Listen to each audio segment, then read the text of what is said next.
मला चेंबूरमध्ये ज्या पद्धतीने एका बालकाचा मृत्यू झाला, झाड कोसळलं आणि त्यातनं दुर्दैवी मृत्यू झालेला आहे, याला जबाबदार कोण? आपण काल जी चेंबूरमध्ये घटना घडली अर्थात दुर्दैवी आहेच, पण आपण साधारणपणे पाहिलं असेल मुंबईमध्ये असेल, महाराष्ट्रामध्ये असेल, संपूर्ण देशामध्ये गेल्या 1-1.5 वर्षात आपण अनेक बातम्या अशा पाहतो, कुठे मेट्रोची स्लॅब कोसळून खालती कोणीतरी चिरडलं गेलेलं आहे, कोणी गाडी चालवत असताना रिव्हर्समध्ये गेलं आणि बॅरिकेड नसताना कुठच्या तरी खड्ड्यात पडून गेलेलं आहे. ह्या सगळ्या घटना ज्या होतात आणि खास करून आत्ता पावसाळ्यातल्या ज्या घटना आहेत झाड पडण्याच्या, काल रात्री अजून 2 झाडं पडली, आत्ता 10 वाजता एक झाड मुंबईत पडलेलं आहे. मूळ गोष्ट हीच आहे की रस्त्याची कामं जी झालेली आहेत आणि गेले 4 वर्ष आम्ही जे ओरडत आहोत सातत्याने की घोटाळेबाजांनी कामं केलेली आहेत, कॉन्ट्रॅक्टर बोगस आहेत किंवा मोठ्या नावाखालती भलत्याच लोकांनी कामं केलेली आहेत.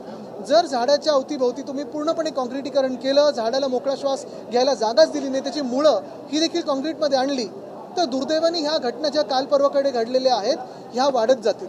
हे आम्ही सातत्याने बोलत आलेलो आहोत. इनफॅक्ट आम्ही जिथे जिथे रस्त्याचे व्हिजिट्स केलेले आहेत तिथे महानगरपालिकेच्या अधिकाऱ्यांना देखील बोलून दाखवलेलं आहे की ह्या घटना घडू शकतात.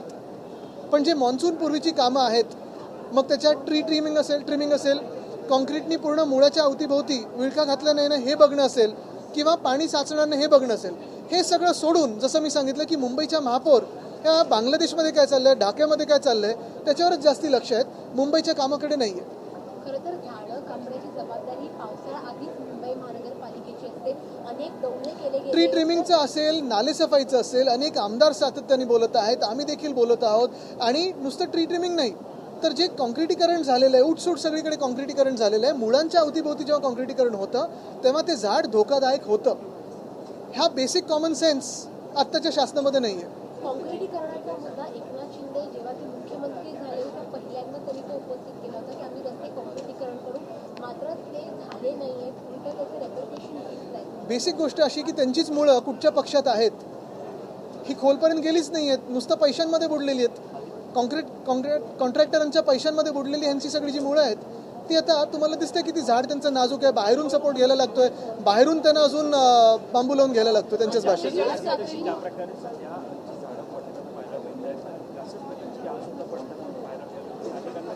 काय काय थांबणार जेव्हा कॉमन सेन्स या शासनामध्ये येईल. आपण पाहताय गेले 4 वर्ष आम्ही जे कॉन्क्रिटीकरणचा घोटाळा त्याच्या विरोधात बोलत आहोत. आत्ता पण जर पाहिलं तर सर्रासपणे सगळीकडे कॉन्क्रिटीकरण चालू आहे. रस्त्याचं कॉन्क्रिटीकरण एका बाजूला, पण जेव्हा तुम्ही फुटपाथ किंवा रस्त्याच्या अवतीभोवती जेव्हा झाडं असतात आणि त्या मुळांच्या तिथे तुम्ही जेव्हा कॉन्क्रिटीकरण करता तेव्हा ती झाडं नाजूक होतात. अनेक ठिकाणी आपण पाहिलं असेल, परवा पण मी वरळीत एक चक्कर मारत होतो, त्या 2 झाडांना देखील मी पॉईंट आउट करून दिलेलं आहे की अरे बाबा तुम्ही हे करताय पण ह्या झाडांना तर वाचवा, त्यांची मुळंच बाहेर आली आहेत आणि मग ते वाकायला लागलीत झाडं.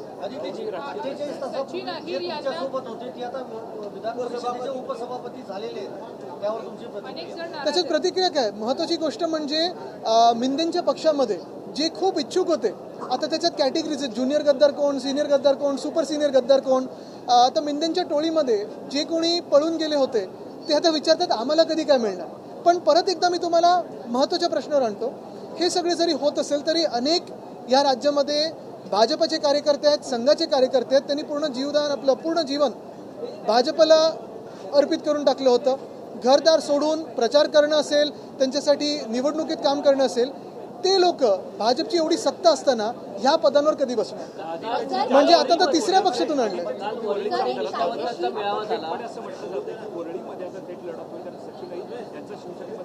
अरे माझं मत बिलकुल नाही. आमचं काम आहे आणि काम बोलतं. आमचं सगळी जी कामं आहेत ती वरळीकरांना माहिती आहे. विचार तुमचे जे आमदार आहेत ते अजूनही धनुष्यबाणाची चिन्हाची नोंद आहे निवडणूक आयोगाकडे, यामुळे काही पेच निर्माण होऊ शकतो. मला वाटतं एक महत्त्वाचं निवडणूक आयोग असेल किंवा सर्वोच्च न्यायालय असेल, पूर्ण आदर ठेवून आम्ही हेच सांगत आहोत की जे आमच्यासोबत झालं त्यानंतर राष्ट्रवादी काँग्रेससोबत झालं, आम आदमी पार्टीसोबत झालं, TMC सोबत झालेलं आहे आणि इतर पक्षांसोबत होऊ शकतं. पण ही जी काही चिंधडे उडवलेल्या आहेत लोकशाहीच्या, ह्याच्यासाठी जबाबदार कोण आहे? ह्याच्यात जर न्याय निवाडा, जर आम्हाला आमच्यासाठी जो आम्ही न्याय मागत होतो तो आधीच मिळाला असता तर आज देशाची ही स्थिती झाली नसती. आम्ही वर्षांमागे वर्ष, तारखांमागे तारखं नुसतं वाट पाहत आहोत, न्याय कधी मिळणार. आता 30 तारखेला तारीख आहे, पण वेळ मिळेल का आणि न्याय मिळेल का? राष्ट्रवादीने ऑलरेडी नोंद केली आहे. त्यांचं असं म्हणणं आहे की पत्त्यांचा एक बंगला बांधला जातोय, सगळ्यात खालचा पत्ता मोदी आहे, ते जर एकदा निघाले की सगळे पत्ते खाली पडतील. मामला सुद्धा पुढे कसं मुख्य गोष्ट हीच आहे, ते बोलतात ते एकदम अर्थात बरोबरच आहे, त्यांचं रीडिंग तर तुम्हाला माहितीच आहे. पण त्याच सोबत जे ऑपरेशन देवेंद्र चालू आहे ह्या महाराष्ट्रामध्ये, ते महाराष्ट्रालाच काय देशाला खूप धोकादायक आहे. कारण जी काही एक राजकीय अस्थिरता निर्माण झालेली आहे आपल्या राज्यामध्ये, तुम्ही पहा, तुम्ही साधे नागरिक म्हणून, आता तुम्ही 1 मिनिटं पत्रकार आहात, मनातून विसरून जा, आम्ही राजकारणी लोक विसरून जा, पण नागरिक म्हणून जे काही या राज्यामध्ये चाललंय, पक्षांची तोडफोड असेल, पैसे देऊन आमदार विकत घेणं असेल, निर्लज्जपणे ह्या आज बॅनरवर उद्या त्या बॅनरवर माझ्यासोबतच तुमच्यासोबत, हा जो काही निर्लज्जपणा चालला, ही जी काही चोरी चालली आहे, किती राजकारण करायचं, काय त्याला पातळी आहे की नाही, किती खालती जायचं त्याला काही पातळी आहे की नाही.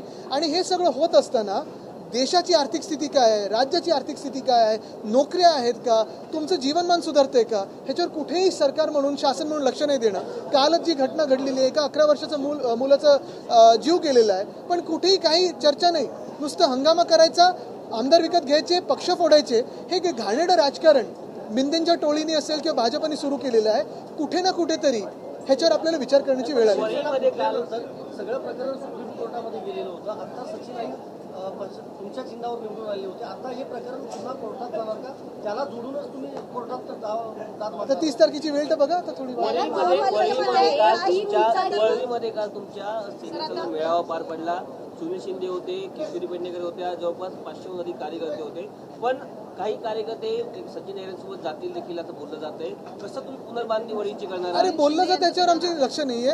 मुख्य गोष्ट हीच आहे की संपूर्ण महाराष्ट्रामध्ये आपण आत्ताचा पण दौरा पाहिला असाल, जे जनता आहे ती उद्धव बाळासाहेब ठाकरे या नावावर विश्वास ठेवते. चित्र असं आहे की वरळीची निवडणूक ही सचिन अहिरे विरुद्ध आदित्य ठाकरे होईल. काय कसं जाऊ दे, त्यांचा कालचा मेसेज थोडा वेगळा होता, पण मुख्य गोष्ट हीच आहे की लढो अथवा न लढो, आमच्या कामावर विश्वास आहे, आमच्या पक्षावर विश्वास आहे आणि जनतेवर विश्वास आहे. मुख्य गोष्ट हीच आहे की तुम्हाला परत एकदा मी एका महत्त्वाच्या विषयावर आणतो की हे सगळं होत असताना जे आमदार किंवा जे खासदार आज मिंदेंसोबत जात आहेत किंवा भाजपसोबत जात आहेत, त्यांनी जनतेला फक्त एवढं उत्तर द्यावं की जे अयोध्या लुटत आहेत, जे उज्जैनची भूमी लुटत आहेत, तुम्ही त्यांच्या मांडीला मांडी लावून कसे बसू शकता?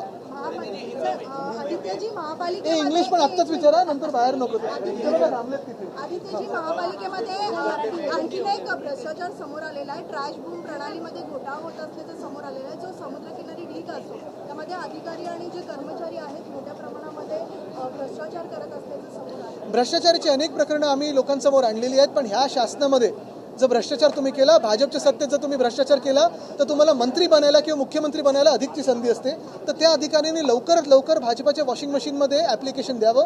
ते कदाचित ऑपरेशन देवेंद्र फडणवीस नंतर मुख्यमंत्री बनू शकते. त्याच्यावर मी असं पत्र आता अध्यक्षांना मी लिहिणार आहे, कारण हा सायबर क्राईम आहे.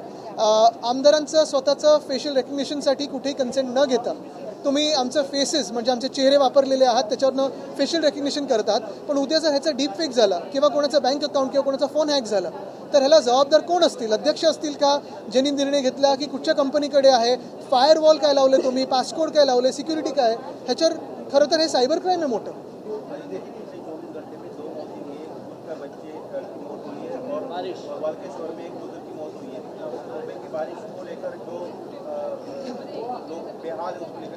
ऐसे नहीं कि मुंबई में पहली बार बरसात हो रही है, लेकिन पहली बार एक ऐसा शासन बीएमसी में बैठा हुआ है पिछले बहुत सालों के बाद, जिसको मुंबई की चिंता नहीं है, लेकिन ढाका में क्या हो रहा है, बांग्लादेश में क्या हो रहा है, उस पर ही ज़्यादा नज़र हमारी महापौर साहिबा की है. और यही बात दुर्भाग्यपूर्ण है कि वो हम जो पहले से बताते आए थे, हमारे जो एक्सपीरियंस है उनसे बताते आ रहे थे, कोई ना कोई तो सीख ले. रास्तों के काम कैसे होने चाहिए, सेफ स्टेज पे कैसे लाते हैं, या ये जो कल की घटना है वो कैसे ना हुए. लेकिन इनका ध्यान पूरा राजनीति कैसे हो, पोलराइजेशन कैसे हो, उसी पे है.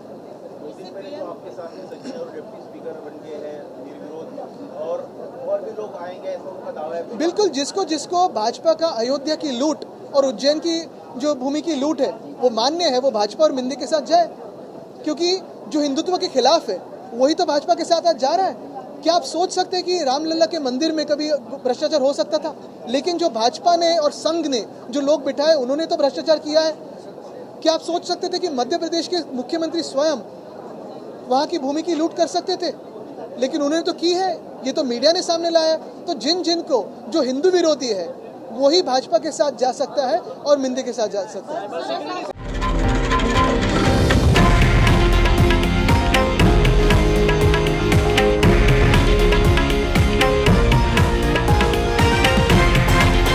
हे आहे देशातील नंबर 1 न्यूज नेटवर्क आणि आपण पाहत आहात TV9 मराठी, एकमेव.